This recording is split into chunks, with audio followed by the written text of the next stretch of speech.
Good afternoon. Welcome to the video. Alright, so I'm about to have another serious conversation. All my videos are not going to be always about this type of stuff. But at the same time, with the stuff that's going on the news and everything that's going on around the world, I feel like this needs to be a conversation. Here are my keys. I'm not driving, I'm just sitting here. But let's talk.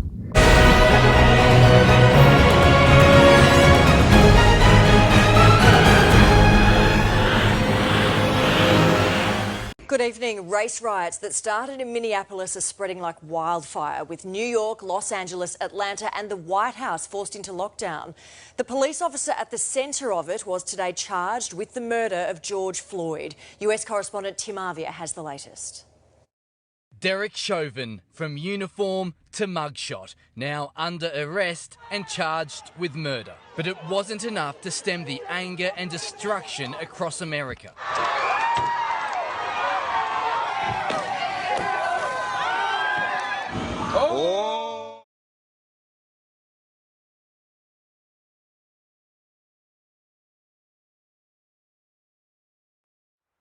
So if you haven't seen my last video, I urge you to go see it because I'm going to kind of touch on some things I talked about in my last video and this video.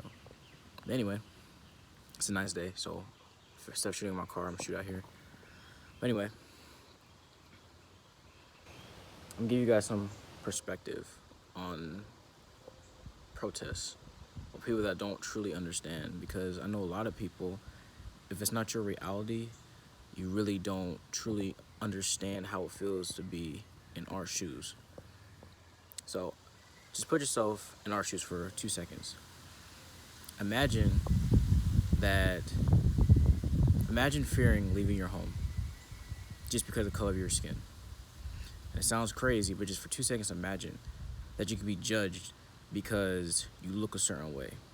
Not even talk, but you just look a certain way.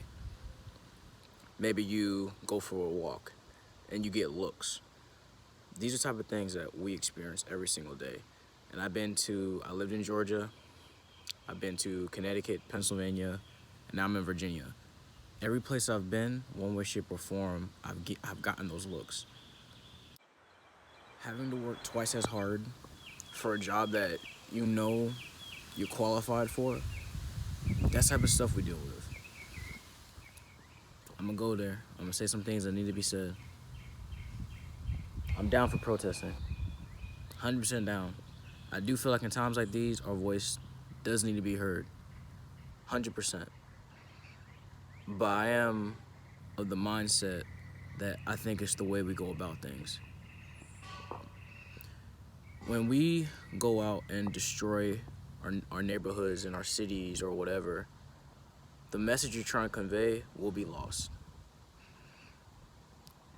The way we convey what we want to be heard is through protest. I get that. But it's how we do it. We need to protest and make it make sense. Destroying the local Target or the local Walmart or the local CVS or stealing shoes, all that stuff right there is not necessary. I understand. I'm frustrated just like most of you African Americans are. I'm frustrated too. I'm tired of seeing black people die. I'm tired of fearing, is it gonna be me? Can it be me? I'm tired of that stuff too.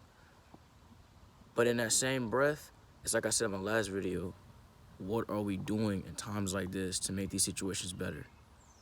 I assure you, destroying your local community is not gonna make the situation better. If anything, the message you're trying to convey is gonna be lost.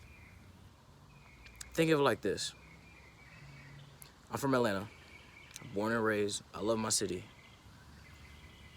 The mayor, which is a black woman, was visibly upset of the destruction or what was left behind because of people's protest or whatever the case may be.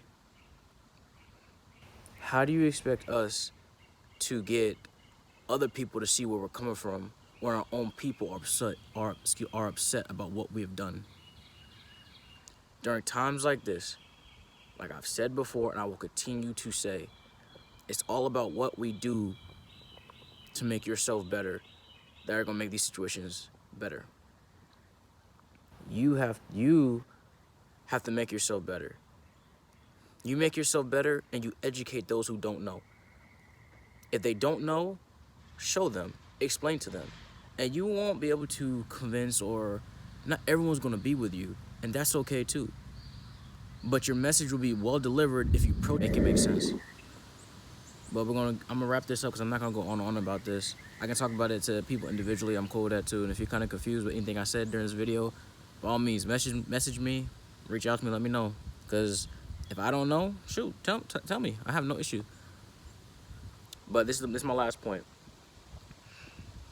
If you're participating in these protests and doing all this other stuff, make sure come election time, you're voting. And I'm not just talking about presidential elections. I'm talking about all elections. Because quite frankly, voting doesn't solve all problems, but it solves some problems. You beat up people at the booth. You put people in positions that you think will do a better job of governing us or giving us our laws. And try to put yourself in other people's shoes. Don't just look out for, oh, just me, how it's gonna help me. No, try to start looking at it at how this will help everybody. If you're making all this noise and you don't vote, don't do anything. Don't protest. Don't be on social media. Don't talk. You don't have a voice. If you can't take an hour out of your day, if that, to go vote, so your voice can really be heard, to really make a difference, don't run your mouth on social media. Because I'm not gonna beat up on this president. That's not my job to. But at the end of the day, if you don't like how he's moving or like things he's doing, and you didn't vote, quite frankly, you shouldn't have a say. Because you in a way did this. And again, that's not to beat up on the president. That I can't do that. That's not my job to, nor will I. But the point I'm making is, you have a voice. It really all depends on how you use it. I hate to be that guy. Local elections are important. The most important. And I know that's a really boring talk right now, but it's important. The census is important. These type of things are important when they come up. That it is your duty not to burn your own house down for anger with an enemy. It is your duty to fortify your own house so that you may be a house of refuge in times of organization. And now is the time to plot, plan, strategize, organize, and mobilize. It is time to beat up prosecutors you don't like at the voting booth. It is time to hold mayoral offices accountable, chiefs and deputy chiefs.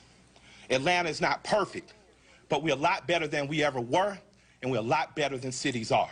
I'm mad as hell. I woke up wanting to see the world burn down yesterday because I'm tired of seeing black men